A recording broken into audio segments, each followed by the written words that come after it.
the venues and the show dates almost brought the production to a permanent halt. During those couple of days that the show had come to a halt, what happened and how did you feel when everything stopped? Well, actually, what happened was I didn't get a schedule. It was one day I didn't get a schedule, didn't know when I was supposed to show up for rehearsal. So actually I called Amanda. And she says, well, you're not getting a schedule. I said, well, what's up? She said, well, I think we're at a halt. I got a memo, was it an email from Caesar saying that this is it. We're going to have to halt production. I have to stop. So I was like, all right, I guess that's just the way it is. It's New York, and what you going to do, you know? Worse things have happened recently, so I guess we're supposed to go on, right? I felt confused, first of all, because we only found out through an email that was really kind of mysterious, saying there were just differences, creative differences, which kind of was unusual to not have an explanation from Caesar. And then it was disappointment, so it was kind of stages of grieving over something almost. It was confusion and disappointment, and then some anger about, well, what happened? You know, I want to know. I think we deserve an explanation. And then letting go, and just kind of, well, you know, after all, it is show business, and that's part of the deal. You just gotta roll with the punches and hope for the best. And after doing that, then things turned out well. And it's back on 2 days later. And then we lost Mark Santa Maria to the Olympics. But we did find John, who you will see is also a strike of gold for us. We also rented a beautiful auditorium for our workshop performances.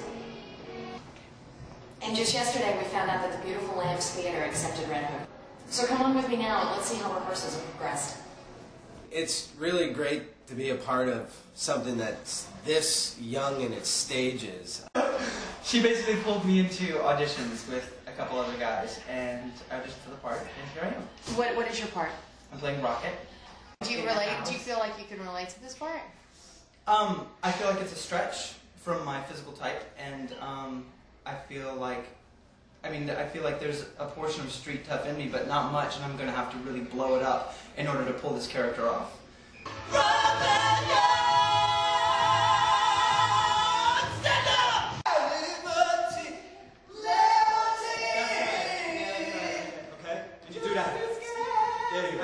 Okay? Say it again.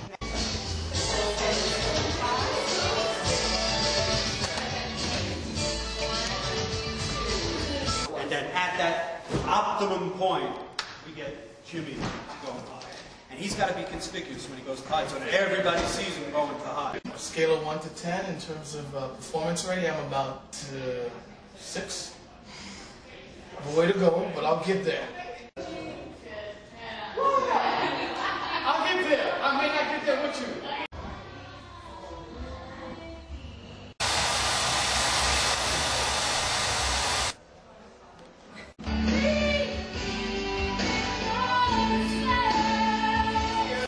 How do you feel about the show as a whole so far? I feel pretty good. We haven't done a real straight run through, but when we do, I think it'll make me feel better. Right now we're so sketchy and weird, but once we, I know it'll come together. So I'm really excited about it. I feel pretty good about it.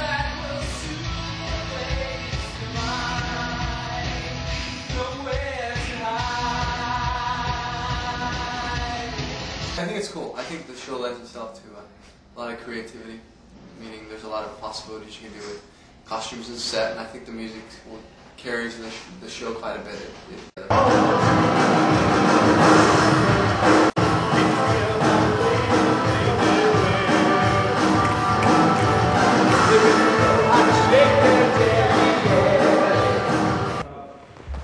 Oh, here it is. See this? Oh, I see. This is the bottom. Nope, that's the manhole cover. Yep. Okay. So then all those are rearranged. Exactly. That goes in there, and this comes over to here. Over there.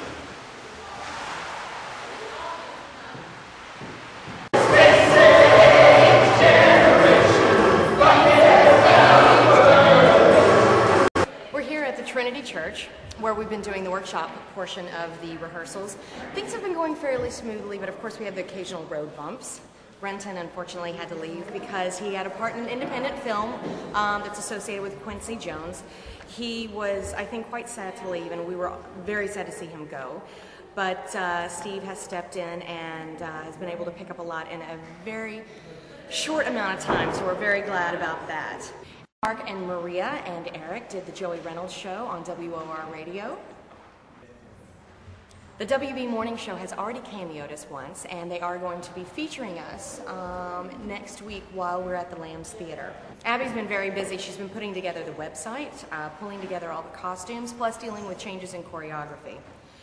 And I'm trying to keep everything in some semblance of order while I'm also putting together the program. Of course, Caesar has been working furiously, putting together the sets, making changes to the score, and basically overseeing every aspect of Redhook.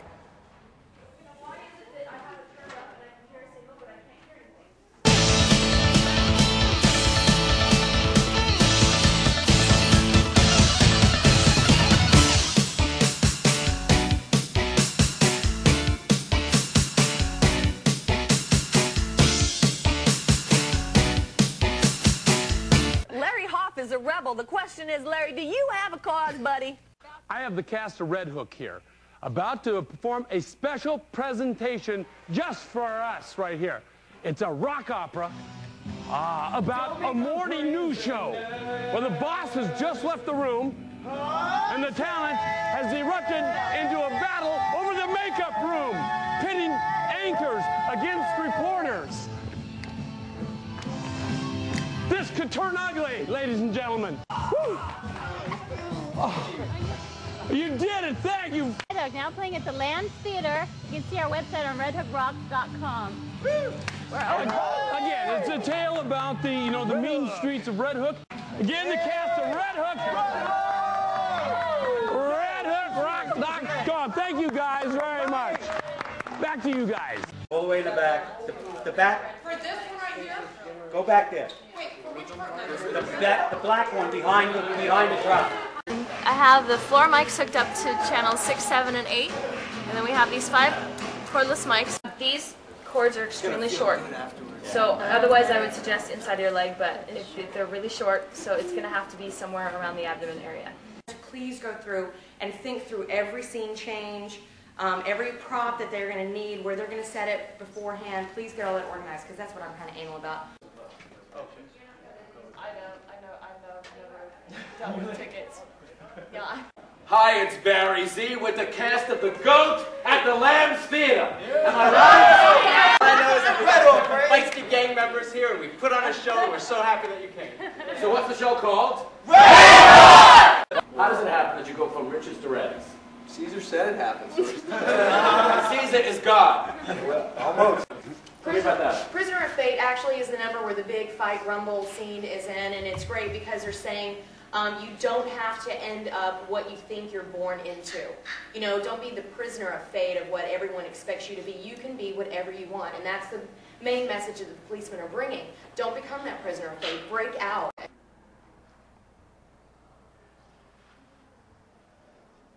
Hey, my name is Marisa, and I am going to be an usher for Redhook, and I can't wait. Great, thank you. Center. Whatever. Hello, hello. Is the old lady working on her face? No, that's fine. Mom! Here's the biggest deal. That's great. Makeup on. That's just what we want to have on camera.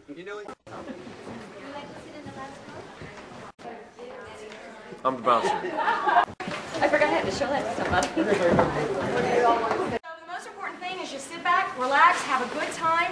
We're very happy to be doing the show for you. Thank you very much.